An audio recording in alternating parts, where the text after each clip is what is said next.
मैंने अगर कुछ झूठ बोला हो, मुझे आपके सर्टिफिकेट की जरूरत नहीं है, और मेरी डिबेट आप सिर्फ देखा ना करें, सुना भी करें। मुझे पता है मेरे सवाल आपको चुभ जाते हैं। ये मैडम, अरे सुन लिया मैंने आपका जवाब सर। पहले आप प्राइवेट स्कूलों पर चले गए, अब जवाब लीजिए आप। गिनवा रहे थे जो इस्लामिक देश हैं वो कम इस्लामिक है। बिल्कुल प्रॉब्लम नहीं है। एक सेकंड रुक जाइए, आपने गलत कॉन्टेक्स्ट में एग्जांपल दिया है। आपने गलत कॉन्टेक्स्ट में सुमैया राणा, मुझे नहीं पता आप किन चैनलों पर बैठी हैं। इस चैनल पर जब आप बैठी हैं तो मैं तथ्यों पे बात करती हूं, आप जैसे नहीं। मैं अदिति त्यागी की तरह बात करती हूं, जी न्यूज पे बात करती हूं और रिस्पॉन्सिबिलिटी के साथ बात करती हूं।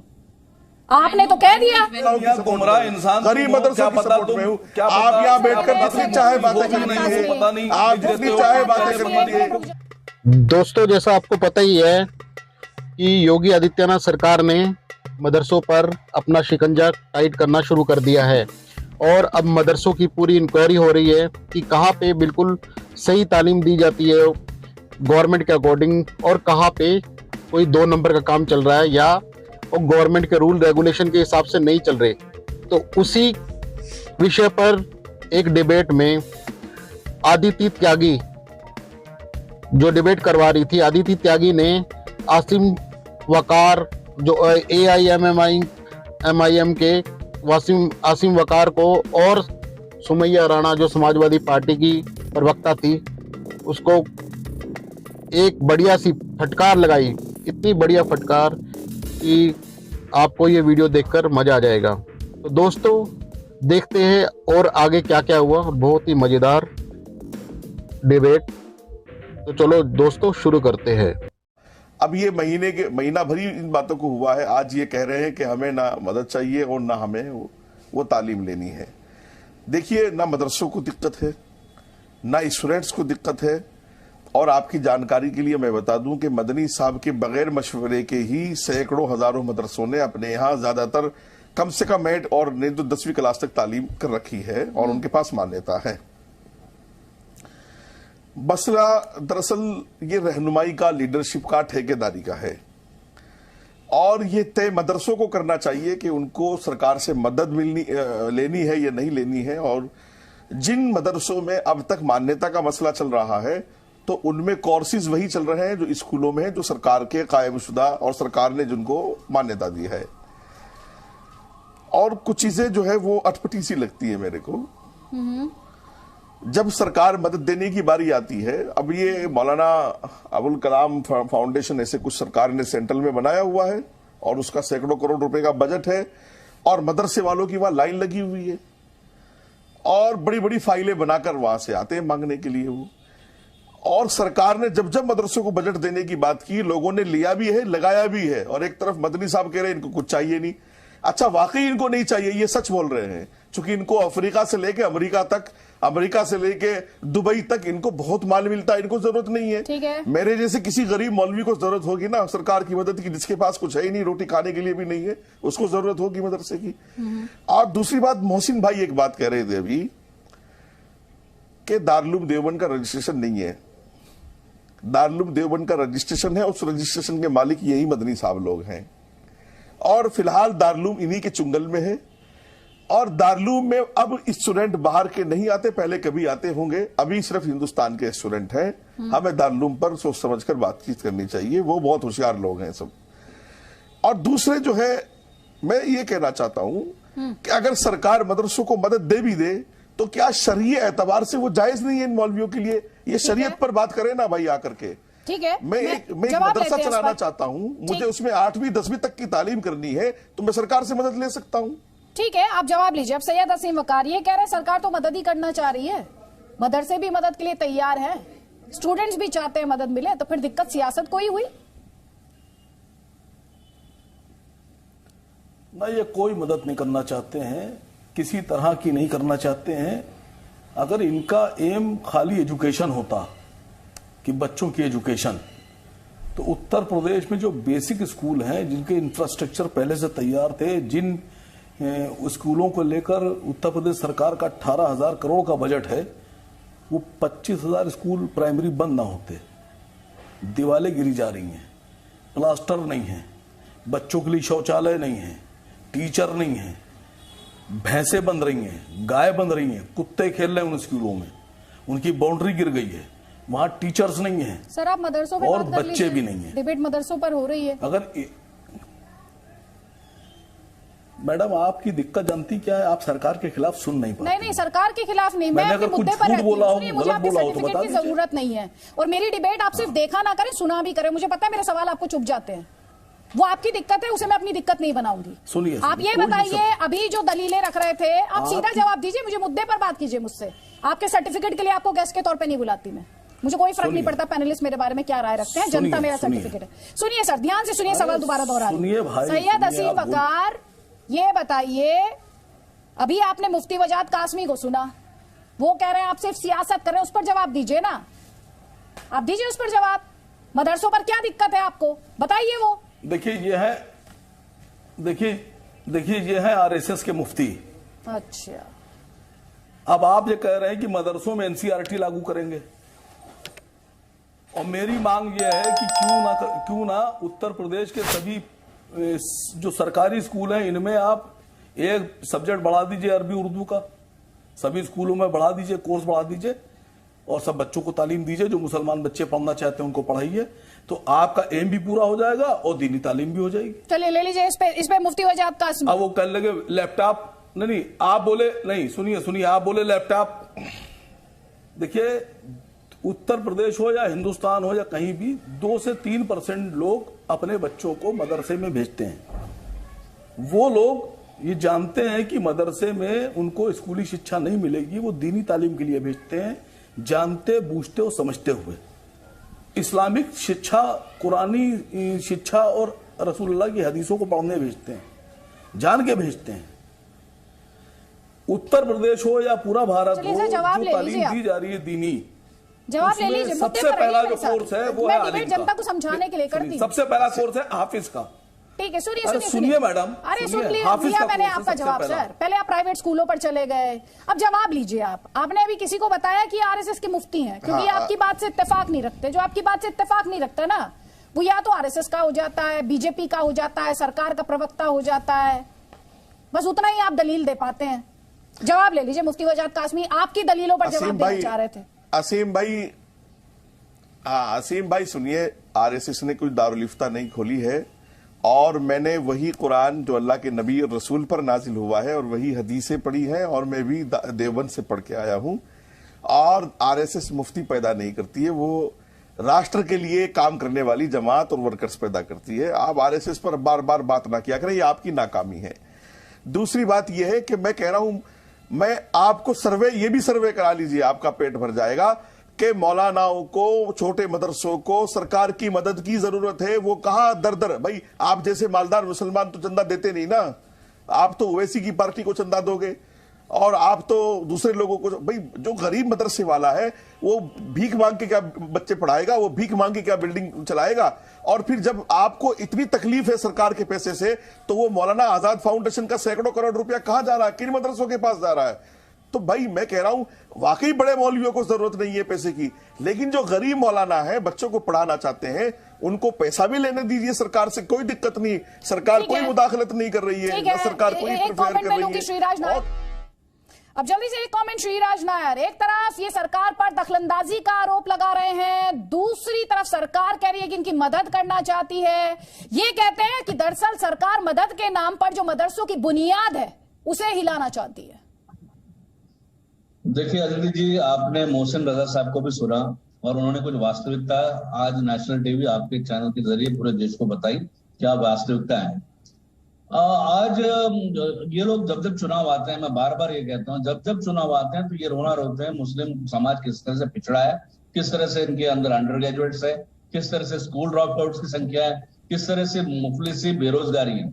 और सरकार इसके लिए अगर कोई कदम उठा रही है, रिफॉर्म्स ला रही है, सरकार अगर एजुकेशन के अंदर इनके बच्चे जो पढ़े अच्छे और आज के मेन स्ट्रीम एजुकेशन के साथ जुड़े हैं, तो इनके पेट में दर्द नहीं।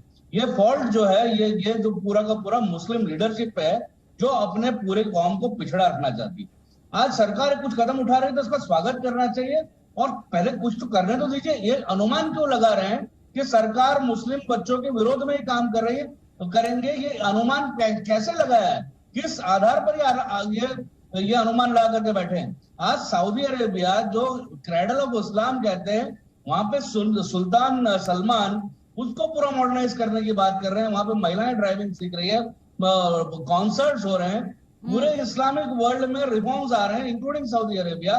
तो यहाँ पर ये स्टोन एज में क्यों यहाँ के मुल्ला, ठीक है, जवाब ले लीजिए आप ये कह रहे हैं कि हर जगह मॉडर्नाइजेशन की बात हो रही है। सुमैया राणा ये कह रहे हैं पूरी दुनिया में मॉडर्नाइजेशन की बात आ रही है, तरह तरह के रिफॉर्म्स आ रहे हैं, तो हम पुराने युग में क्यों रहना चाहते हैं? सुमैया राणा पहले आपका जवाब, उसके बाद सैयद वसीम वकार।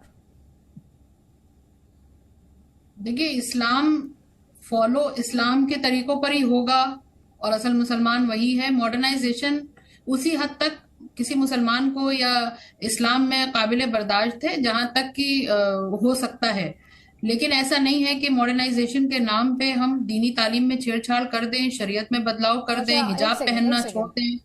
तो ये जो एक मिनट मेरी बात सुन रहे थे, जो इस्लामिक देश हैं वो कम इस्लामिक है, वो कम मुसलमान है। इस्लामिक देश, देखिए इस्लाम किसी जो देश सऊदी से नहीं अरबिया चलेगा, में रिफॉर्म्स की बात हो रही है, वहाँ पे शरीयत के साथ सऊदी अरेबिया में हेलोवीन नाइट मनाई जा रही है, सऊदी अरेबिया में हेलोवीन नाइट मनाई जा रही है, तो वो इस्लाम का हिस्सा नहीं है, माफ कीजिए। मैं सऊदी अरब को इस्लाम नहीं, सऊदी अरब से इस्लाम नहीं है। आपने एक दलील दी, सऊदी अरब हो सकता है, एक मुसलमान सऊदी अरब से नहीं है, एक मुसलमान इस्लाम से है। मैं इस्लाम को फॉलो करती हूँ। जो लोग रिफॉर्म की बात कर रहे हैं मुसलमान नहीं, मैं आपसे यही तो सवाल पूछ रही हूँ, यही तो पूछ रहा है मैंने। मुसलमान है, वो मुसलमान है, लेकिन मुझे ये मालूम है कि मेरी शरीयत हमें कहाँ तक की इजाजत देती है, कुरान हमें क्या तालीम देती है, मेरा इस्लाम वो है और मैं उसको फॉलो करूंगी, और यही एक मुसलमान का अमल होना चाहिए। लेकिन आप सऊदी अरब का मिसाल देंगी तो सऊदी अरब में बहुत से ऐसे काम हो रहे हैं जो इस्लाम के खिलाफ हैं, और मैं पूरी तरीके से उसके खिलाफ हूँ जो सऊदी अरब में गैर इस्लामी काम हो रहे हैं। तो फिर मैम यहाँ पे फ्रीडम ऑफ चॉइस कहाँ बची?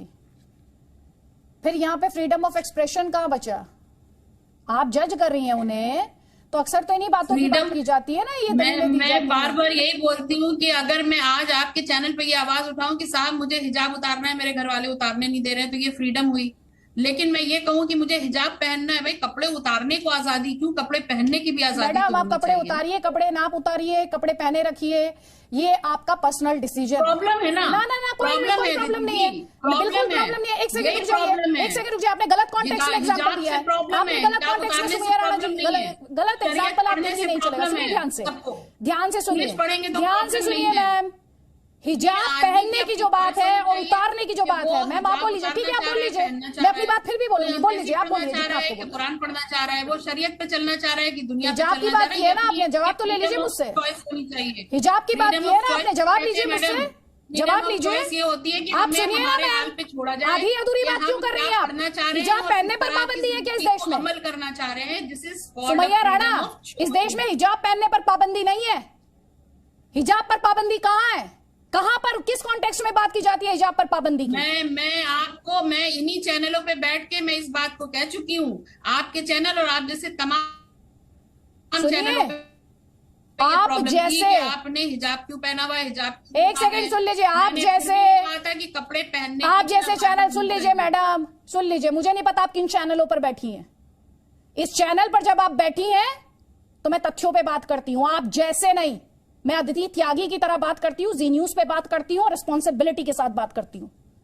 आपने तो कह दिया हिजाब पहनना नहीं पहनना, आपको किसने रोका हिजाब नहीं पहनने से, हिजाब पहनने से? मैडम आप पहन के बैठी है ना हिजाब, भाई आप अपने सर कवर करके बैठी हैं। जिसे हिजाब पहनना हिजाब पहने, बुर्का पहनना बुर्का पहने, किसने इस देश में पाबंदी लगाई है? मैडम गलत बयानी मत, आपको तो बस आपसे जो काउंटर क्वेश्चन करने लगता है वो आप बीजेपी के पीछे चले जाते हैं। अरे मैडम सीधे तौर पे बात किया कीजिए ना, जहाँ पर गलत लगेगी उसको मैं बोलूंगी। अरे आप बोलिएगा लेकिन गलत बयानी मत कीजिए ना, आप तो गलत बयानी कर रही है। आप तो कह रही मैं हिजाब पहनूं ना पहनूं मेरी मर्जी है, यहाँ पे हिजाब पर पाबंदी लगी है क्या?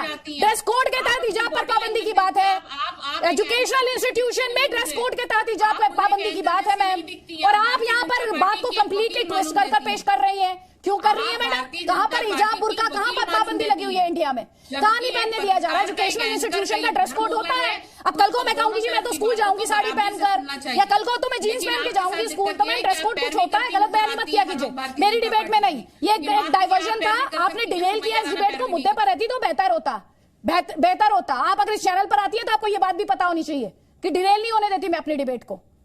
यहां पर एक काउंटर ले लीजिए जल्दी से, मुफ्ती वजाद कासमी, हर बात को हिजाब पर ले जाना, हर चीज को एक अलग कॉन्टेक्स्ट में एक बहस हो, उसे दूसरे कॉन्टेक्स्ट में ले जाना, ये क्या तरीका है भाई? ये कह रही है कि हम तो शरीयत, मुसलमान जो है वो शरीयत के हिसाब से चलता है। ये तो कह रही है कि सऊदी अरब जो है वो तो शरीयत को नहीं मानता है, वहां तो बहुत गलत काम हो रहे हैं, ये उन्हें सर्टिफिकेट बांट रही हैं। देखिए अदिति, मैं पहले भी आप ही के माध्यम से आपके चैनल के कह चुका हूं कि सरकार ने हिजाब पर कोई बात ही नहीं की है। हिजाब पर बात आप कर रहे हो। सरकार ने यूनिफॉर्म पर बात की थी, वो भी स्कूल के प्रशासन ने की थी, और फिर आप लोग कोर्ट चले गए। वो लड़ाई वहां तुम्हारी जारी है या हार गए, जो भी हुआ।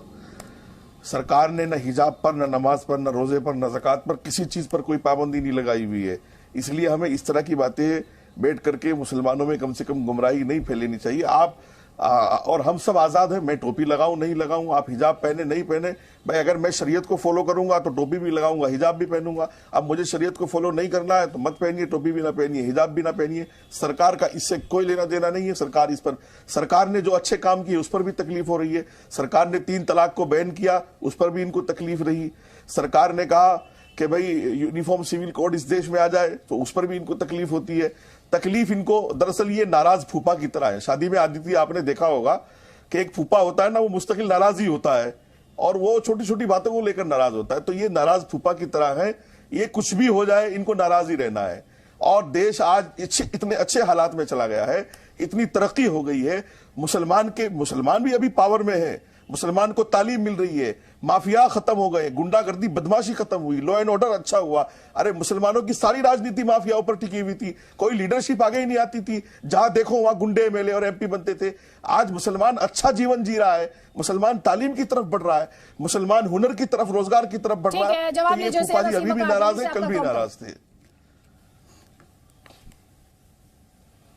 देखिए खाली जरा सा मैंने स्कूल की तालीम की बात की थी तो आपने मुझे रोक दिया कि टॉपिक पे रहिए। मैं आदित्य आ गई हूँ, मैं टॉपिक से नहीं अरे आप अपना मुद्दे पर आ जाइए। Uniform civil code, Saudi Arabia सब आ गया, मुद्दे पर आ जाइए। सब आ गया, सऊदी अरब भी आ गया, यूनिफॉर्म सिविल कोड भी आ गया, सब आ गया। मदरसों में दखलंदाजी, शरिया की वकालत आप कर रहे हैं, तो बात नहीं होगी। बात नहीं करूं, आप तो प्राइवेट स्कूल पढ़ते सर। मैडम बात समझिए पहले। मैं समझ गई आपकी बात, अब आप मुद्दे पर आ जाइए। यूसीसी पे नहीं, यूसीसी पे बात सुन लीजिए आप। ये मौलाना को कुछ पता ही नहीं है। अच्छा, सब पूरी दुनिया में जितने देश हैं, हर देश में सीआरपीसी अलग होती है और कॉमन सिविल कोड अलग होता है। इनको और इनके बैरिस्टर को सब कुछ पता है और बाकी सब लोग जाहिल हैं। जिनको मुसलमानों ने नकार दिया, ठुकरा दिया, इनको पता है, बाकी सब लोग बेवकूफ हैं। अरे पढ़ लिख के आया करो। असीम वकार साहब चैनल पे बैठते हो, आपको यही पता नहीं मदरसे क्या चाहते हैं, मौलाना क्या चाहते हैं, आपको कुछ पता ही नहीं। अरे बेचारे गरीब मौलाना तो चाहते हैं सरकार उनकी मदद करे, अरे भाई आप मदनी साहब जैसे लोगों को सपोर्ट करोगे जिनको पास हजारों करोड़ रुपए हैं तो करिए। मैं तो गरीब मौलानाओं की सपोर्ट, गरीब मदरसों की सपोर्ट में हूँ। आप यहाँ बैठकर जितनी चाहे बातें करनी है, आप जितनी चाहे बातें करनी है। और सुनिए, सैयद असीम दाढ़ी लगा ली, मुफ्ती हो गए। अरे कोई बात नहीं, आप दूसरों को मुफ्ती अपने कैरेक्टर से पहचाना जाता है, आलिम अपने कैरेक्टर से पहचाना जाता है, दाढ़ी से पहचाना जाता है।